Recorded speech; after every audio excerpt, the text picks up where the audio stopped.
So student, the next topic in economics that is our types of budget. कि government जो budget prepare करती है उसकी कितने टाइप्स होते हैं। तो देखो, गवर्नमेंट के लिए भी दो तरह के बजट होते हैं। एक तो होता है आपका बैलेंस बजट और एक होता है अनबैलेंस्ड बजट। बैलेंस बजट का मतलब क्या है कि जब गवर्नमेंट के टोटल रिवेन्यू और उसके टोटल एक्सपेंसेस इक्वल हो जाएंगे। फॉर एग्जाम्पल कि गवर्नमेंट में 100 रुपीज का रिवेन्यू है गवर्नमेंट का और गवर्नमेंट का 100 रुपीज का एक्सपेंडिचर है, तो यहाँ दोनों क्या होगा इक्वल, तो वो हमारा कौन सा बजट होगा, बैलेंस बजट। उसके बाद अनबैलेंस बजट। अनबैलेंस बजट का मतलब क्या है, या तो टोटल रिवेन्यू कम होगा या टोटल रिवेन्यू ज्यादा होगा। तो अनबैलेंस बजट के दो पार्ट है, देखिए, एक सरप्लस बजट, एक है डेफिसिट बजट। एक आपका है सरप्लस बजट, एक है डेफिसिट बजट। सरप्लस बजट क्या कहता है, देखो, when total revenue of government is exceed than total expenditure during a particular period of time. एक पर्टिकुलर ईयर में गवर्नमेंट के टोटल रिवेन्यू अगर टोटल एक्सपेंडिचर से क्या हो ज्यादा, मतलब गवर्नमेंट ने देखो 100 रुपए तो कमाए हैं और खर्च करे हैं 80, तो 20 गवर्नमेंट के पास फालतू आ गए ना, एक्सेस में आ गए, वही हमारा क्या है, सरप्लस बजट। उसके बाद डेफिसिट बजट। डेफिसिट बजट क्या मतलब क्या है कि गवर्नमेंट कमा तो कम रही है और खर्च ज्यादा कर रही है। तो यहाँ पे क्या आ गया, एक्सपेंडिचर। आपने कमाया 80 रुपए और आपने लगा दिए 100 रुपए, तो यहाँ पे गवर्नमेंट क्या कर रही है, अपनी इनकम से ज्यादा एक्सपेंडिचर कर रही है। वो हमारा कौन सा बजट है, डेफिसिट बजट। अब डेफिसिट बजट के मेन तीन पार्ट है, एक रिवेन्यू डेफिसिट, एक फिस्कल डेफिसिट, एक प्राइमरी डेफिसिट, जिसमें से आपका मोस्ट इंपॉर्टेंट होता है फिस्कल डेफिसिट। अब समझिए, देखिए रिवेन्यू डेफिसिट क्या है। Revenue deficit is that deficit which is arise when revenue expenditure is more than revenue receipt. आपको मैंने दो तरह के एक्सपेंडिचर बताई, एक रिवेन्यू एक्सपेंडिचर, एक कैपिटल एक्सपेंडिचर। आपको दो तरह की रिसिप्ट बताई, एक रिवेन्यू रिसिप्ट और एक कैपिटल रिसिप्ट। वो आपने पढ़ लिया कि कोई लायबिलिटी बढ़ाएगी, कोई लायबिलिटी नहीं घटाएगी, वो पिछले उसमें पढ़ लिया हमने लाइव वीडियोस में। अब देखो इसने क्या बताया कि जब गवर्नमेंट की रिवेन्यू एक्सपेंडिचर याद करो क्या क्या था, जैसे आपकी पेंशन, आपकी सैलरी, आपके जितने भी रेगुलर खर्चे हैं जो गवर्नमेंट करती है, इंटरेस्ट की पेमेंट, वो सारे हमारे क्या है, रिवेन्यू एक्सपेंडिचर। रिवेन्यू रिसिप्ट क्या थी, एक टैक्स रिवेन्यू और एक नॉन टैक्स रिवेन्यू। जब गवर्नमेंट की केवल रिवेन्यू एक्सपेंडिचर, हम कैपिटल की बात नहीं कर रहे, ओनली जब गवर्नमेंट के रिवेन्यू एक्सपेंडिचर आपके रिवेन्यू रिसिप्ट से ज्यादा हो जाएंगे, तो हमारा क्या हो जाएगा, revenue deficit. For example, revenue deficit निकालना हमें, गवर्नमेंट का जो एक्सपेंडिचर है वो है 120 रुपीज, और वो कौन सा एक्सपेंडिचर है, याद रखना, केवल रिवेन्यू एक्सपेंडिचर है। और गवर्नमेंट की जो रिसिप्ट है वो है केवल 70 रुपीज, और वो कौन सी रिसिप्ट है, याद रखना कौन सी है, रिवेन्यू रिसिप्ट। तो अगर 120 में से मैं 70 माइनस करता हूं तो वैल्यू कितनी आएगी मेरे पास निकल के, ये निकल के आएगी हमारे पास 50। तो 50 क्या हो गया हमारा, रिवेन्यू डेफिसिट। बस रिवेन्यू एक्सपेंडिचर, रिवेन्यू रिसिप्ट देखेंगे हम इसमें। अब इसकी इंप्लीकेशन क्या होंगी, इम्प्लीकेशन मतलब कि इसके प्रभाव क्या होंगे। इसके प्रभाव ये हैं, देखो, इसकी आफ्टर रिजल्ट ये है कि अगर गवर्नमेंट रिवेन्यू डेफिसिट बना रही है, डेफिसिट का मतलब क्या, देखो, गवर्नमेंट खर्चे ज्यादा कर रही है, इनकम ज्यादा कर रही है अपनी, गवर्नमेंट एक्सपेंडिचर ज्यादा कर रही है और इनकम क्या कर रही है, कम। तो जब गवर्नमेंट खर्चे ज्यादा अपनी इकोनॉमी में, अपनी कंट्री में खर्चे ज्यादा कर रही है, तो फर्स्ट तो क्या आएगी आपकी, इन्फ्लेशन की कंडीशन आ जाएगी। इन्फ्लेशन तभी आता है, याद रखना, इन्फ्लेशन क्या होता है, जब आपके कॉमोडिटी के जनरल प्राइस लेवल इंक्रीज होते हैं। The continuous rise in general price level of the commodity is known as inflation. और इन्फ्लेशन की कंडीशन कब आएगी, जब गवर्नमेंट कौन सा बजट बनाएगी, डेफिसिट बजट। और डेफिसिट में कौन सा डेफिसिट, रिवेन्यू डेफिसिट। सेकंड क्या है, ये गवर्नमेंट की इनएबिलिटी दिखा रहा है कि गवर्नमेंट अपने रिवेन्यू एक्सपेंडिचर को रिवेन्यू रिसिप्ट से कवर नहीं कर पा रही। मतलब गवर्नमेंट के जो डेली नेचर के खर्चे हैं, सैलरी, पेंशन, वो अपनी टैक्स और नॉन टैक्स रिवेन्यू से पूरे नहीं कर पा रही, तभी तो गवर्नमेंट ज्यादा खर्च कर दे यहाँ पे। और क्या है कि गवर्नमेंट को इस गैप को कवर करने के लिए, मतलब देखो, यहाँ पे गवर्नमेंट ने 120 रुपए खर्च कर दिए, 70 रुपए गवर्नमेंट के पास क्या रहेगी, इनकम थी, तो गवर्नमेंट के पास 50 रुपए कम रहेगी। अब 50 रुपए कहां से लाएगी गवर्नमेंट, दो तरह की रिसिप्ट बताई ना मैंने आपको, एक रिवेन्यू रिसिप्ट, एक कैपिटल रिसिप्ट। तो गवर्नमेंट के पास कैपिटल रिसिप्ट से गवर्नमेंट को पैसा पूरा करना पड़ेगा। अब कैपिटल रिसिप्ट क्या होता है, याद करो, कैपिटल रिसिप्ट एक बोरोइंग, एक डिसइन्वेस्टमेंट। तो गवर्नमेंट को बोरोइंग या फिर डिसइन्वेस्टमेंट करनी पड़ेगी, और उसकी वजह से क्या होगा, बोरोइंग करेगी तो गवर्नमेंट की लायबिलिटी बढ़ जाएगी, और डिसइन्वेस्टमेंट करेंगे तो गवर्नमेंट के एसेट्स घट जाएंगे। तो ये हमारी क्या है, ये कुछ इंप्लीकेशन है रिवेन्यू डेफिसिट की।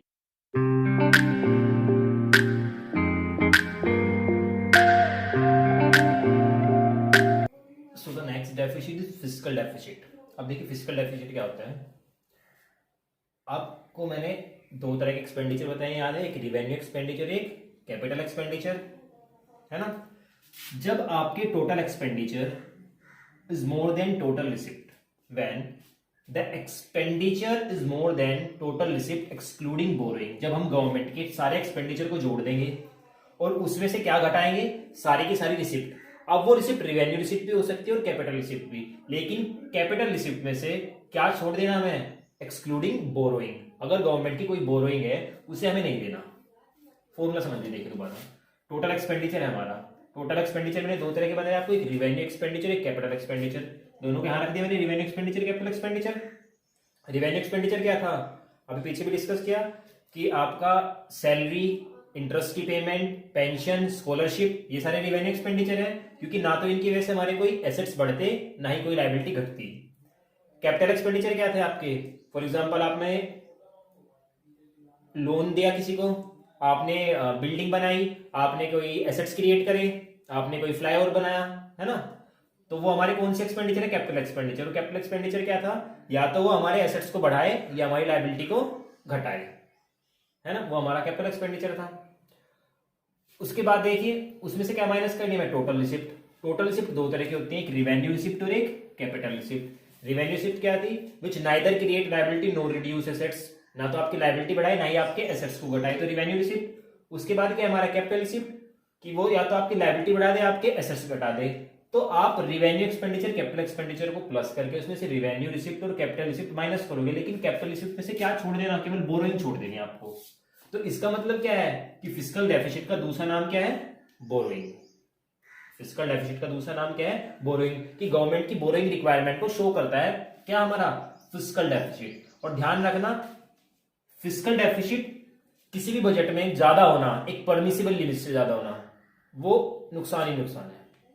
गवर्नमेंट क्या करती है, फिस्कल डेफिसिट करती है, लेकिन अपने बजट का कुछ परसेंटेज करती है, अपने बजट का कुछ पार्ट फिस्कल डेफिसिट जरूर करती है। क्यों, क्योंकि उसे अपनी कंट्री के अंदर डेवलपमेंट करना है ना, उसे डेवलपमेंट करना है, उसे बहुत सारी फैसिलिटीज प्रोवाइड करनी है, उसे अपने ऑब्जेक्टिव अचीव करने, तो उसके लिए गवर्नमेंट को बाहर से उधार तो लेना पड़ेगा, गवर्नमेंट को कुछ ना कुछ पैसा तो बोरो करना पड़ेगा, लेकिन वो बोरोइंग इतनी भी ज्यादा ना हो जाए कि हम उस पर इंटरेस्ट ही पे करते रहे। बात समझ में आई। तो फिस्कल डेफिसिट का दूसरा नाम क्या है, बोरोइंग, और गवर्नमेंट की बोरोइंग रिक्वायरमेंट को डिफाइन करता है फिस्कल डेफिसिट। तो इसकी डेफिनेशन क्या लिखोगे, when the total expenditure is more than the total receipt of government and total receipt exclude the borrowing. तो बोरोइंग का दूसरा नाम ही हमारा क्या है, फिस्कल डेफिसिट। अब इसकी भी कुछ इंप्लीकेशन है, देखिए पहली इंप्लीकेशन क्या है, डेब्ट ट्रैप। पहली इंप्लीकेशन क्या है, डेब्ट ट्रैप। तो देखो डेब्ट ट्रैप क्या होता है, एक सिचुएशन लो कि गवर्नमेंट ने बोरो करा, है ना, गवर्नमेंट ने बोरो करा, बोरोइंग का दूसरा नाम क्या है हमारा, फिस्कल डेफिसिट। जब गवर्नमेंट बोरो करेगी तो उसे नेक्स्ट ईयर पे भी करना है। सपोज करो गवर्नमेंट ने बोरो करे 1000 रुपए, क्या 1000 ही पे करेगी वापस, नहीं, गवर्नमेंट को 1020 देने पड़ेंगे। क्यों, क्योंकि 20 रुपए के क्या देने पड़ेगा उस पर, इंटरेस्ट। बात समझ में आई। तो जब गवर्नमेंट फालतू रुपए देगी और उन्हें, तो गवर्नमेंट के खर्चे बढ़ेंगे। बात समझना, गवर्नमेंट ने 1000 रुपए लिए, 20 रुपए उस पर और दे दिए गवर्नमेंट ने, तो 1020 की पेमेंट गई ना, तो गवर्नमेंट के खर्चे बढ़ रहे हैं, खर्चे बढ़ रहे हैं, उन खर्चों को पूरा करने के लिए गवर्नमेंट को फिर दोबारा क्या लेना पड़ेगा, फिर लोन लेना पड़ेगा, फिर उस लोन पे इंटरेस्ट देना पड़ेगा, फिर गवर्नमेंट को लोन लेना पड़ेगा। तो ये प्रोसेस ऐसे ही चलती रहेगी अगर आप गवर्नमेंट बोरो करेगी और गवर्नमेंट उस बोरोइंग का सही तरह से यूज नहीं कर रही है, और क्या कर रहे हैं, बस की पैसा लिया और उस पर फिर इंटरेस्ट पे कर रहे हैं, आपने डेवलपमेंट एक्सपेंडिचर पे नहीं लगाया, आपने अपनी कंट्री में यूज कर लिया उसे किसी भी तरीके से। बहुत सारे एक्सपेंडिचर होते हैं ना, टोटल आपका revenue expenditure, capital expenditure, government ने क्या किया, किसी एक अनप्रोडक्टिव यूज में से यूज कर लिया, जिसका कोई फायदा नहीं हुआ गवर्नमेंट को, कुछ गवर्नमेंट की इनकम नहीं हुई। अब गवर्नमेंट उससे क्या करेगी, गवर्नमेंट ने एक्सपेंडिचर करा तो फालतू पैसे फिर गए, फिर गवर्नमेंट को लोन लेना पड़ा, फिर गवर्नमेंट को लोन लेना पड़ा। इससे क्या हो रहा है, आप एक डेब्ट ट्रैप में फंसते चले जा रहे हो। गवर्नमेंट को क्या करेगी, गवर्नमेंट लोन लेगी, फिर उस पर इंटरेस्ट पे करेगी, फिर दोबारा लोन लेना पड़ेगा, फिर उस पर इंटरेस्ट पे करेगी, तो इससे एक डेब्ट ट्रैप में फंस जाओगे। इन्फ्लेशन, अभी आपको पीछे बताया, इन्फ्लेशन क्या है कि जब आप बोरोइंग करोगे तो मार्केट में क्या होगा, ध्यान रखना, बोरोइंग करते हैं तो मार्केट में पैसा फ्लो होता है ना, मार्केट में पैसा जाएगा तो लोगों की इनकम क्या हो जाएगी, बढ़ जाएगी। जब गवर्नमेंट बोरो करेगी तो उस पैसे को खर्च भी तो करेगी ना, गवर्नमेंट उस पैसे को खर्च करेगी, और लोगों की क्या बढ़ेगी, इनकम बढ़ेगी। जब लोगों की इनकम बढ़ेगी, क्योंकि मार्केट में पैसा गया, लोगों की इनकम बढ़ी तो लोगों की डिमांड बढ़ेगी, और जब डिमांड बढ़ेगी तो क्या बढ़ जाएगा, इन्फ्लेशन बढ़ जाएगा। उसके बाद देखिए फॉरेन डिपेंडेंस। अब हम लोन अगर फॉरेन से लिया, मैंने यूएसए से लोन लिया, तो मुझे उसकी कुछ ना कुछ टर्म कंडीशन, कुछ ना कुछ एग्रीमेंट मुझे राजी होना पड़ेगा ना, उसकी कुछ ना कुछ बातें मुझे माननी पड़ेगी। तो हमारी फॉरेन डिपेंडेंस के बढ़ जाती है यहाँ पे। Hamper the future growth. Future growth कैसे हैम्पर होगी, अब फ्यूचर है, फ्यूचर में आपने आज लोन लिया, तो जो हमारी अपकमिंग जनरेशन है उसे लोन को पूरा भी तो करना पड़ेगा। आप लोन लोगे, ये थोड़ा लोन की 10 दिन के लोन लेंगे, आप लोन तो 10 साल के लिए लेते हो, 20 साल के लिए लेते हो, तो आने वाली जो जनरेशन है उसे 20 साल बाद वो लोन क्या करना पड़ेगा, पूरा करना पड़ेगा। जब वो लोन पूरा करेगी, उस पर इंटरेस्ट भी देगी, लोन भी देगी, तो फ्यूचर ग्रोथ क्या हो जाएगी, हमारी रुक जाएगी। तो ये सारी हमारी क्या है, इम्प्लीकेशन है फिस्कल डेफिसिट की। अब देखो फिस्कल डेफिसिट का दूसरा मैंने क्या बताया, बोरोइंग। उस बोरोइंग को या उस पैसे को हम कहां से इकट्ठा कर सकते हैं। फॉर एग्जाम्पल गवर्नमेंट को 1,000 रुपए की रिक्वायरमेंट या 10,000 रुपए की गवर्नमेंट को रिक्वायरमेंट हुई, अब उस गवर्नमेंट कहां से पूरा करे, गवर्नमेंट या तो उधार ले ले, बोरोइंग करे। अब देखो बोरोइंग दो तरह से होती है, इंटरनल एक एक्सटर्नल। अगर government for example Indian government है,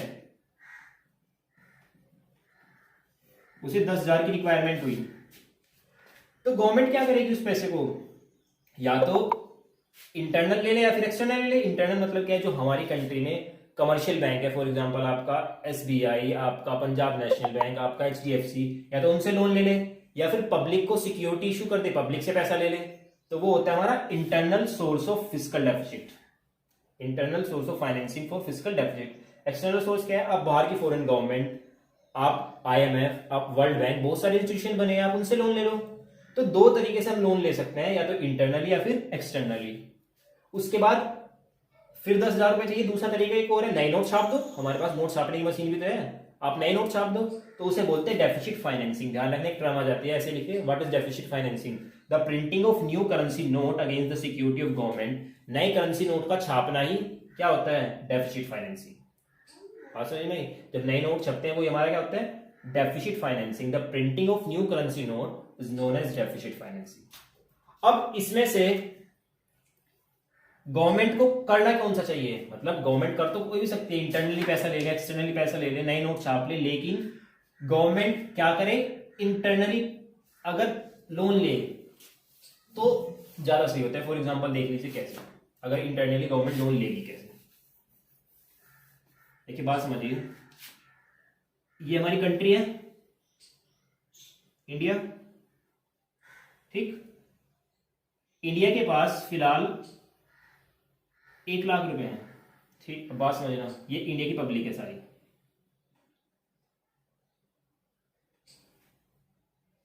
इंडिया ने फिस्कल डेफिसिट करा, इंडिया का जो बजट बनाया उसमें डेफिसिट बजट बनाया, फिस्कल डेफिसिट, गवर्नमेंट को 10,000 रुपए की रिक्वायरमेंट हुई।